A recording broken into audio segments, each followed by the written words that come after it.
Kapayapaan mga kaibigan, ako po ay magbabahagi para sa inyo kung ano nga ba yung sinasabing Shabbat. Maaring ito po ay narinig nyo na po sa iba, at kung hindi naman po, maaring ngayon nyo po na maririnig kung ano nga ba yung Shabbat na sinasabi po sa salita ng Panginoon. Sige po, umpisahan po natin. Sabi po sa Marcos 2:27 sa saligang orihinal na salita ni Jesus o Yeshua sa Hebreo, Vayomer aleihem hashabat ni esta lemaan haadam velo haadam lemaan hashabat. Sa Tagalog po, sinabi ni Yeshua, ni Jesus, itinakda ang araw ng pamamahinga para sa ikabubuti ng tao. Hindi nilikha ang tao para sa araw ng pamamahinga. So yan po yung tema natin, yung Shabbat.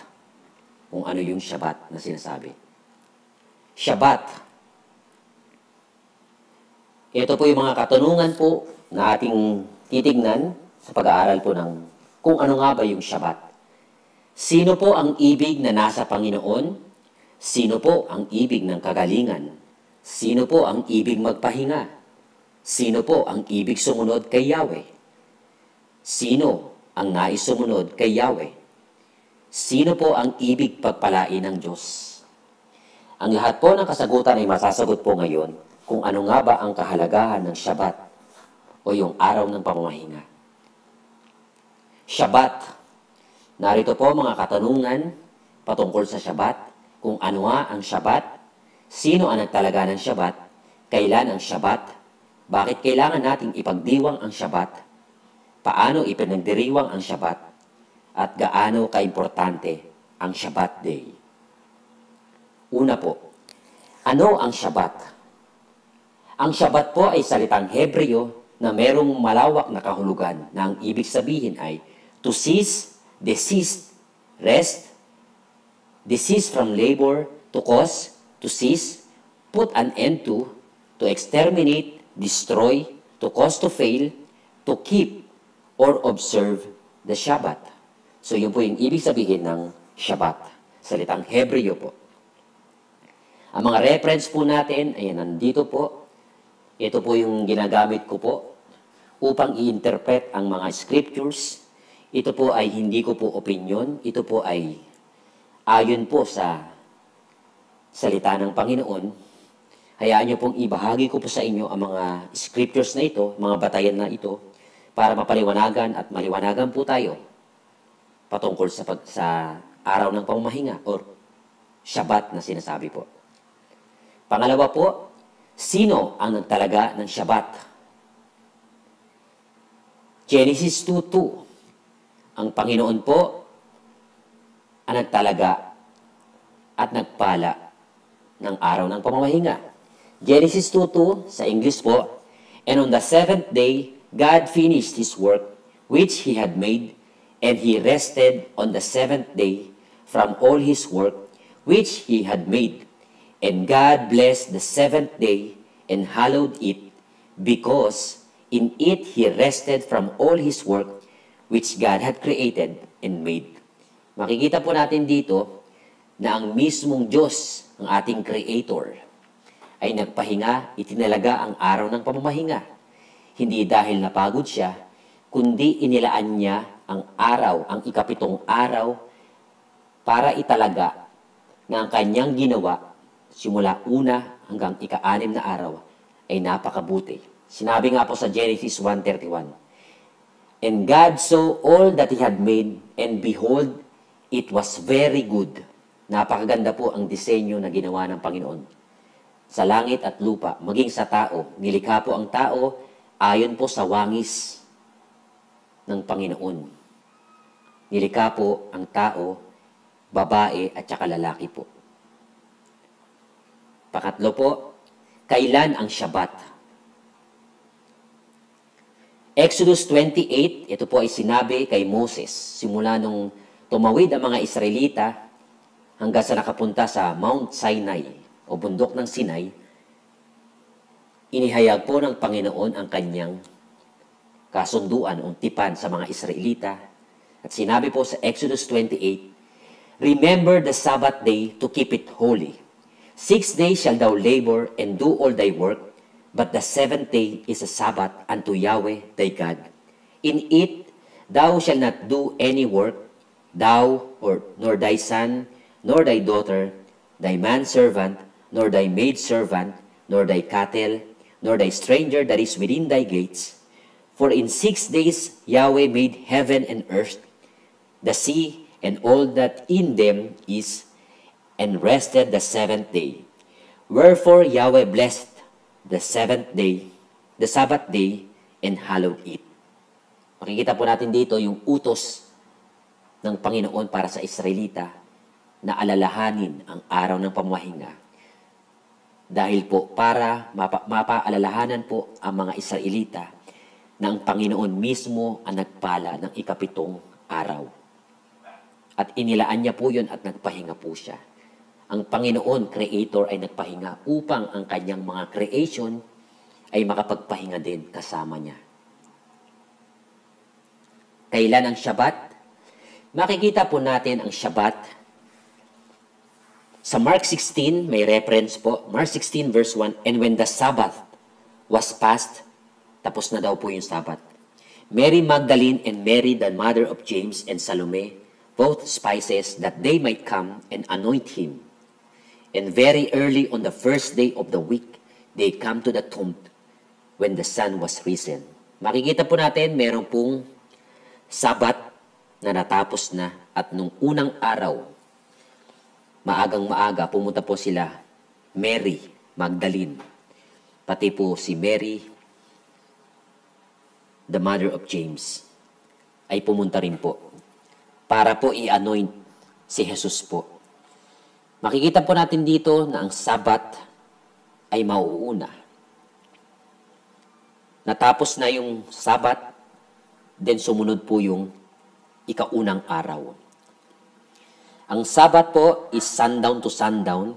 Ito po ay equivalent sa ating Gregorian calendar ng Friday sundown to Saturday sundown. Isa pa pong reference is dun sa creation. Genesis 1:5, 1:8, Genesis 1:13, Genesis 19, Genesis 1:23 at saka 31. Ang sinabi po sa Hebreo, Vahi erev, vahi vocher, there was evening and there was morning.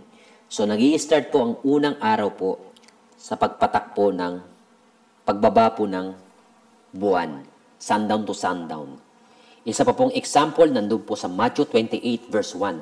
Now late on the Sabbath day, as it began to dawn, toward the first day of the week, came Mary Magdalene and the other Mary to see the sepulchre. Makikita po natin dito sa reference po ni Matthew na late on the Sabbath day. Ibig sabihin, sundown na po ng Sabbath, umpisa na po ng first day of the week.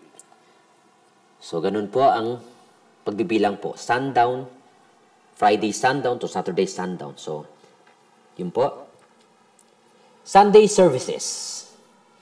Early believers kept Saturday as the Sabbath until March 7, 321 CE, Common Era, when Pope Constantine passed a law requiring believers to worship on Sunday, the day the pagan worshiped the sun god.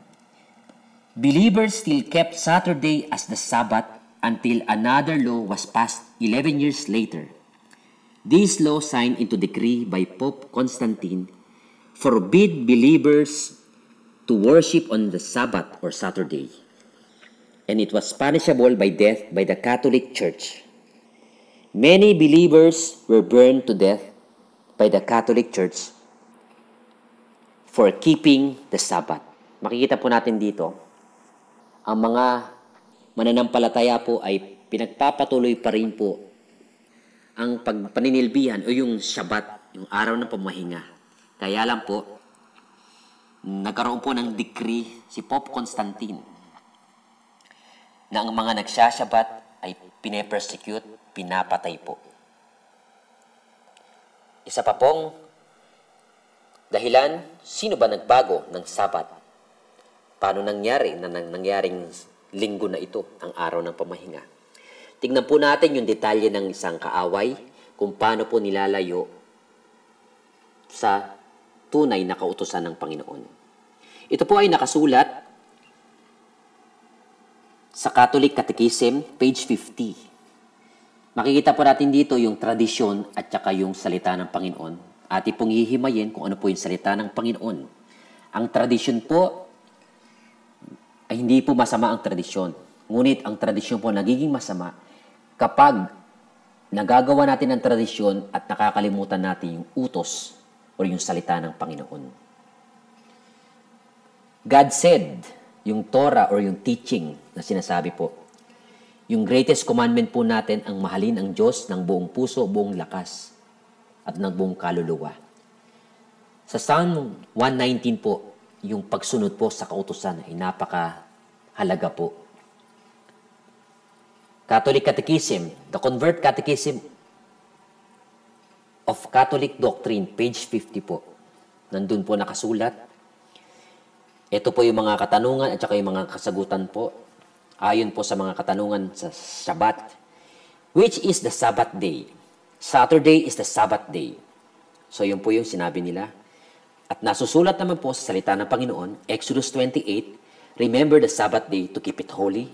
So makikita po natin, Sabbath day is Saturday. Alam din po ng Catholic. Why do we observe Sunday instead of Saturday? Ang sagot po, we observe Sunday instead of Saturday because the Catholic Church in the Council of Laodicea AD 336 transferred the solemnity from Saturday to Sunday. So yung Catholic Church po ang nagbago at naglipat ng araw ng pamamahinga. Yun po yung Sabado at ginawa pong Sunday. Take note po. Ngunit sinabi po sa kasulatan o sa salita ng Panginoon, Exodus 31:13, Speak thou also unto the children of Israel, saying, Verily you shall keep my Sabbaths, for it is a sign between me and you throughout your generations, that ye may know that I am Yahweh who sanctified you. Sa verse 16 naman po ng chapter 31, Wherefore the children of Israel shall keep the Sabbath to observe the Sabbath throughout their generations for a perpetual covenant. Perpetual covenant po ang Shabbat. At hindi po mababago, hindi po tatanggalin. Si Yahweh po ang nagsasalita at hindi po yun mababaliwala, kundi mag-i-stand pa po yung salita ni Yahweh. Sunod po na katanungan, why did the Catholic Church substitute Sunday for Saturday? Yung sagot po, the Church substituted Sunday for Saturday because Christ rose from the dead on a Sunday. And the Holy Ghost descended upon the apostles on a Sunday. Ano po yung nasusulat? Mateo 5:17, Think not that I came to destroy the law or the prophets. I came not to destroy, but to fulfill. Ang nagsasalita po, si Jesus po. Si Jesus po ay bumaba hindi po para sirain. Pinaalalahanan niya po yung mga disipulo niya na hindi siya bumaba, hindi siya napunta sa mundong ito para sirain. Nandito siya para tukdin, para isagawa, para kumpletuhin, para bigyan ng magandang pananaw kung ano nga ba yung kautusan. Yung Spring Feast po, kung mapapansin po natin, nasa Leviticus 23, yun po yung mga ginagawa ng Panginoon, Yeshua. Luke 24:44, sinabi po doon na kailangan mangyari ang lahat ng mga kasulatan na nasa propeta, nasa awit, at maging sa mga kautusan ni Moses. At yung Acts 2 po, yun po yung Shavuot. Shavuot kung kailan po, ito po yung Pentecost sa Griego, ito po yung araw na ibinuhos yung banal na spirito sa mga disipulo. Kaya po nagkaroon ng Pentecostes, Pentecost. Kaya po hindi po binabago ni Yeshua yung kautusan, yung Torah. Kasi po may pattern po yun at may sinasagawa po siya. Ang sunod na katanungan po, by what authority did the church substitute Sunday for Saturday? The church substituted Sunday for Saturday by the plenitude of the divine power which Jesus Christ bestowed upon her. So yun po, makikita naman po natin, ayon sa kasulatan, Mateo 5:17, sinabi na po ni Yeshua o o ni Jesus na hindi siya naparito para sirain ang kautusan. Kaya hindi po naparito ang ating Panginoon upang ilipat ang Sabado sa Sunday. Kasi po noong mga unang mga mananampalataya, pinagpapatuloy pa po ang araw ng pamamahinga. Kaya lang po, nagkaroon po ng decree, nagkaroon po ng batas si Pope Constantine na ang mga nagpapatuloy sa Shabbat ay pinapatay, sinusunog. Pero po, sa salita ng Panginoon, hindi po pinabali ng Panginoon. Bagkus, pinagpapatuloy niya po, pinaninindigan niya kung ano yung salita ng Panginoon. Ang isang anak po ay inutusan para sundin, para ituro po sa mga tao na ang kautusan ni Yahweh ay patuloy na isasagawa. Kaya hindi po sisirain ang anak, kasi po ang anak at ang ama ay pareho ng layunin na ang mga tao ay maiakay sa tamang pagsunod sa Panginoon. Isaiah 66:22, For as the new heavens and the new earth which I will make shall remain before me, says Yahweh, so shall your seed and your name remain. And it shall come to pass that from one new moon to another, and from one Sabbath to another, shall all flesh come to worship before me, says Yahweh. Makikita po natin dito, hanggang sa millennial po, millennial kingdom, magsasyabat pa po. Kasi po, pinagpapatuloy po talaga yung Shabbat. Perpetual covenant po. Ayon po sa Exodus 31:16. Ang sunod na katanungan po sa Catholic Catechism, page 50. What does the third commandment command? Ang sagot po, the third commandment command us to sanctify Sunday as the Lord's Day. Ito po, alam naman po natin, ay utos na po, decree na po sa mga Catholic Church. Sa pamumuno po ni Pope Constantine. Ngunit sa salita ng Panginoon po, ang Shabbat po ay pang-apat at hindi po pangatlo. Ito po ay nakalagay sa Exodus 28 at Deuteronomy 5:12. Sinabi pa po sa kautusan ni Yahweh na sinabi ni Moses, Deuteronomy 4:2, na huwag magdadagdag at huwag babawasin ang salita ng Panginoon. Bakit po? Dahil kumpleto na po ang salita, kumpleto na po ang kautusan ni Yahweh. Walang dagdag, walang bawas. Dahil po, perpekto na po iyan. Ganon din po sa Deuteronomy 12:32, Proverbs 30 verse 2, na hindi pwedeng tanggalin, hindi pwedeng bawasan. Bakit po? Sabi po ni Solomon, dahil po magmumukhang sinungaling ka. Mateo 5:19, sinabi rin po ni Jesus, kung sino man ang magsira at magturo ay ituturing na least. Revelation 22, ang magdagdag daw po ng kautusan ay idadagdag ang mga salot na inilagay doon sa mga Ehipto. At kapag binawasan naman po ang kautusan, ayon sa Revelation 22:18-19, tatanggalin naman po sa Book of Life.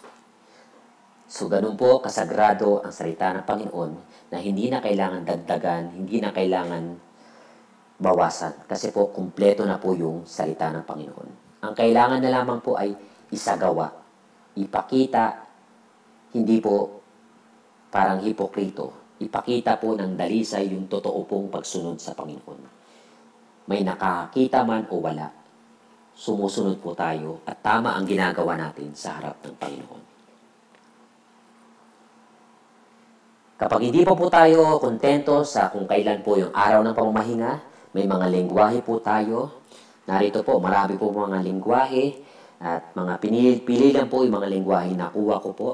Ngunit ang araw ng pamamahinga ay hindi po nalalayo sa kanilang mga salita. Gaya po ng Indonesian, Sabtu. Ang Latin, Sabatum. Spanish, dito po galing yung Sabado. Sa Arabic po, Sabet. Sa Hebrew, Shabbat. Sa Greek, Sabato. Italian, Sabato. Romanian, Sambata. Bulgarian, Sabota. Ngunit, ang lahat po yan, ang ibig sabihin ay Sabat. Pamamahinga. Okay po. Romans 3:1. What advantage then had the Jew? Or what is the profit of circumcision? Much every way, first of all, that they were entrusted with the oracles of God. Yun po yung purpose ng mga Hudyo. Pinagkatiwala po sa kanila ang salita ng Panginoon. Gaya po ng sinabi sa Exodus 31:16, Wherefore the children of Israel shall keep the Sabbath to observe the Sabbath throughout their generations for a perpetual covenant. Si Jesus po ay nasa tribong Hudyo, Israelita. Nung sinabi niya po sa Mateo 5:17 hanggang 19, huwag niyong aakalain ako'y naparito upang sirain ang kautusan o maging ang mga propeta. Ako'y naparito hindi para sirain ang mga iyon, kundi para tuparin.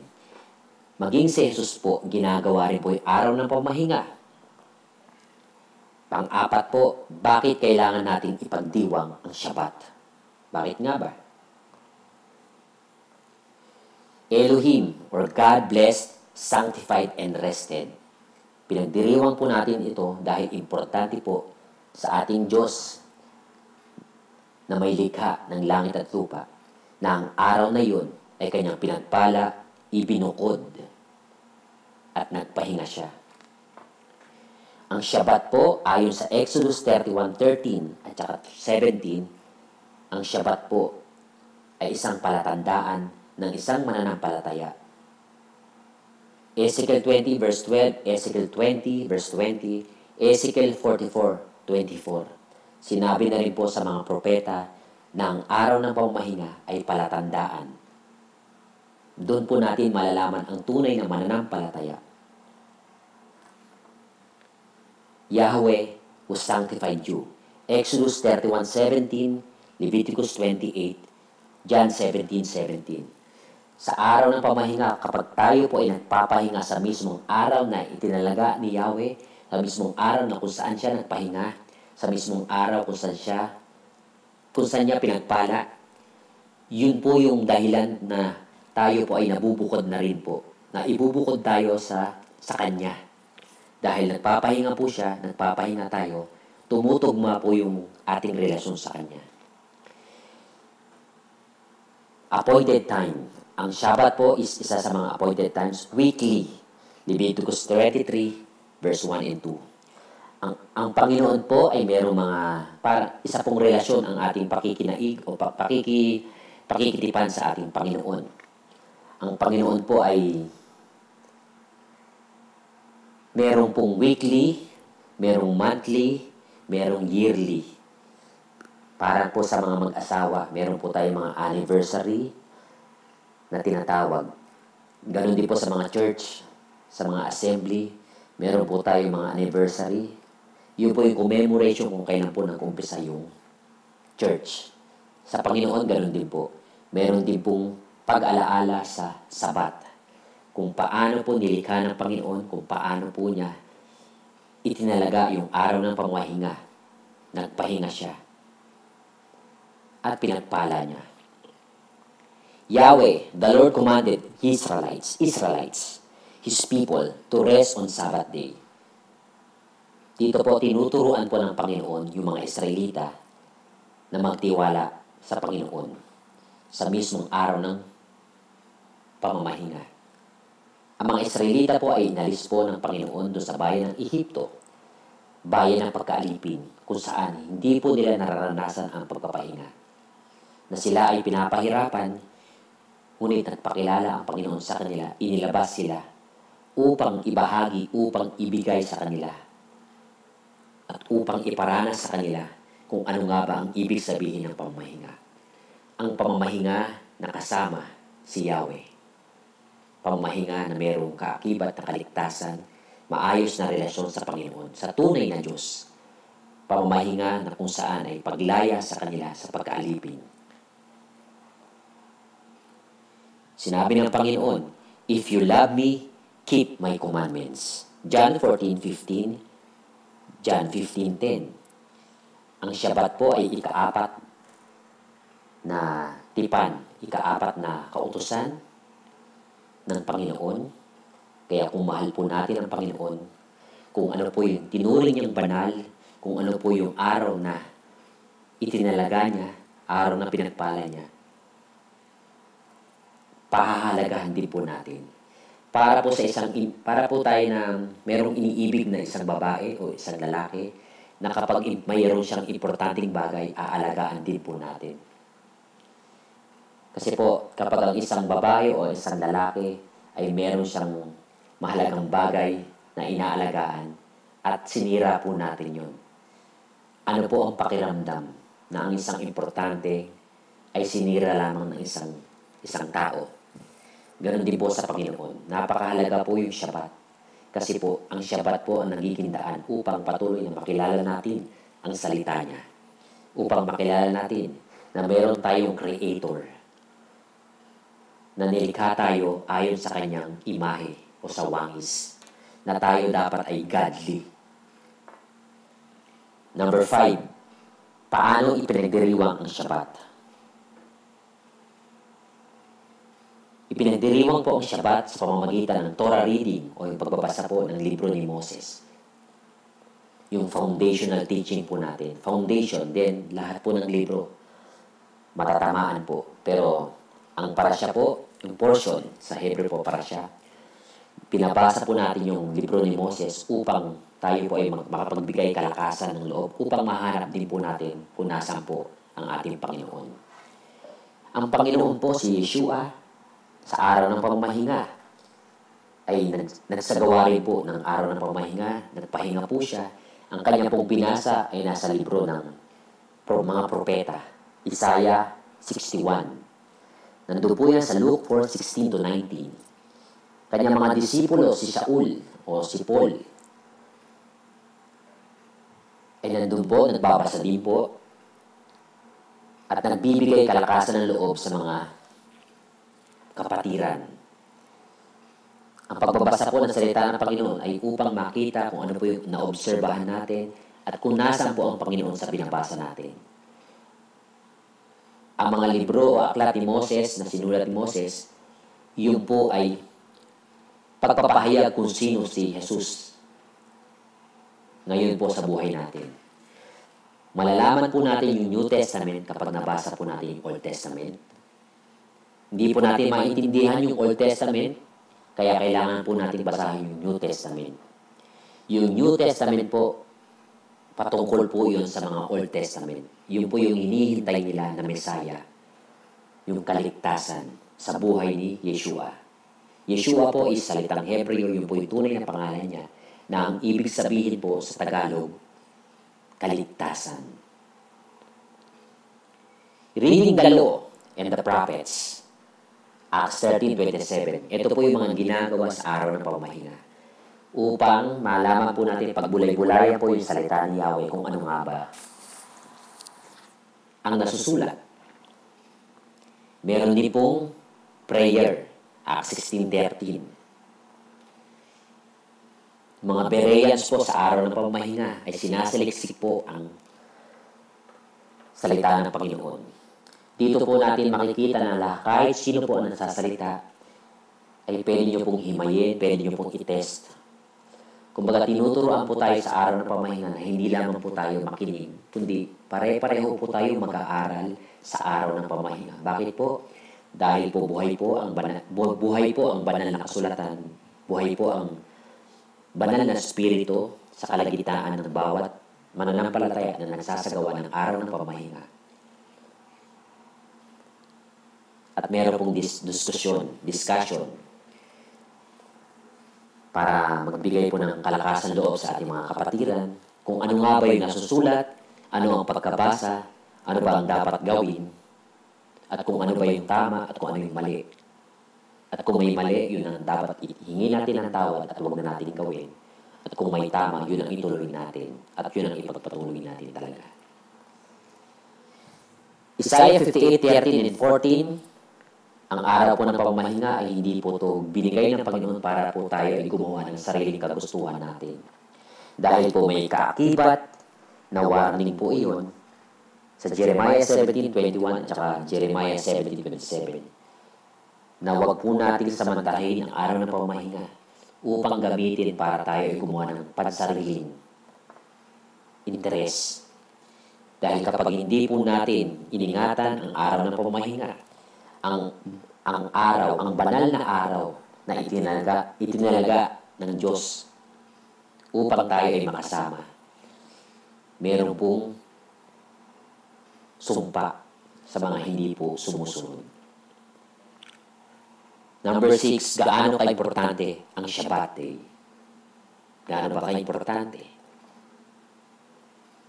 Dahil ito po ang itinakdang araw ng Panginoon. Ito po yung araw na pinili ng Panginoon upang paalalahanan po ang mga nilikha niya na merong isang tagalikha, merong isang creator na gumawa ng langit at lupa na nagtalaga ng araw ng pamahinga, nagpahinga at nagpala ng araw na iyon.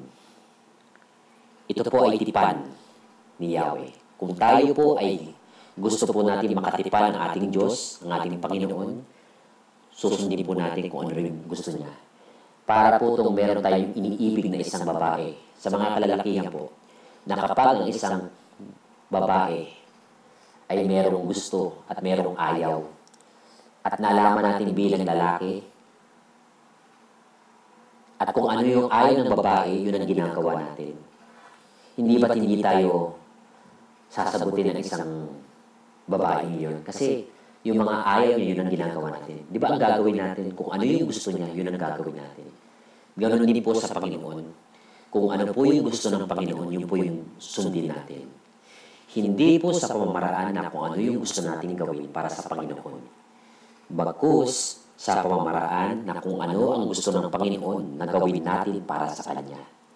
Gaya po ng Panginoon, namuhay po ang ating Panginoon, Yeshua, ng punong-puno ng pagsunod sa ating Ama na nasa langit. Sabi nga po is, not my will, but your will be done. Yun po yung mangyari na, gusto pong mangyari ng Panginoon, na tayo ay magpasakop sa Kanyang kaharian. Na tayo po ay sumunod. Na tayo po ay huwag mag-atubili sa Kanyang utos. Ang Shabbat po ay tinakdang araw, banal na araw para sa Kanya. Tipan niya po ito. Dito po natin malalaman ang tunay na mananampalataya. Kung sino nga ba yung kay Yahweh o sino ba yung gumagawa lang ng gusto para kay Yahweh. Ito po ang weekly appointed times. Sa araw ng pamahinga, tayo po ay nagpapahinga. Kaya nagbabasa po tayo ng mga kasulatan ni Moses, yung Torah o sa Hebreo na tinatawag na Torah. Sa English po is teaching, katuruan. Tinuturuan po tayo ng Panginoon. Ang mga kasulatan po ni Moses na nakasulat sa libro, yung mga naunang kasulatan, Genesis, Exodus, Leviticus, Numbers, at Deuteronomy, ito po ay daan, katuruan ni Yahweh upang tayo ay makaalam sa mga standard ni Yahweh. Yung Torah po, ito po yung spiritual food ng mga tupa. Dahil po may shepherd, pinapakain po tayo ng spiritual food, ang salita ng Panginoon.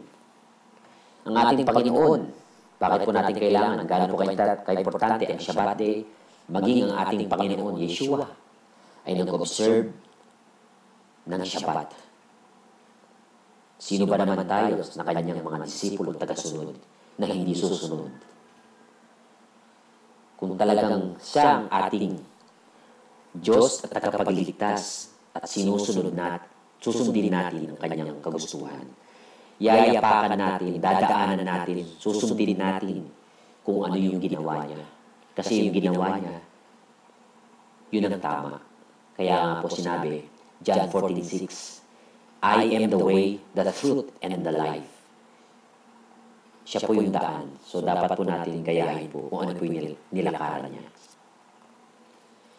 Ang mga disipulo po ni Yeshua ay nag-observe din po ng Shabbat.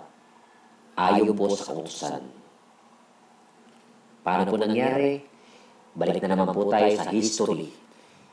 Si Pope Constantine binago po dahil po ang mga nagdiriwang po ng Shabbat ay pinagpapatay po. Tanong, bakit ngayon hindi na pinagpapatay? Alam niyo po kung bakit? Kasi po, na-establish na po Hindi na kailangan patayin kasi majority, lahat ng congregation ay Sunday na po. So, pero ayon po sa salita ng Panginoon, kung talagang tayo po ay isang tupa ng Panginoon at ang Panginoon ang ating shepherd, maririnig po natin ang kanyang boses. Ito po yung boses ng Panginoon, ang kanyang kasulatan. Genesis 2:3, Exodus 20 verse 8, Exodus 31, ito po yung tipan. Walang hanggang tipan sa mga mananampalataya. Gaano pa importante ang Shabbat? Sa Shabbat po, mayroong healing, may kagalingan.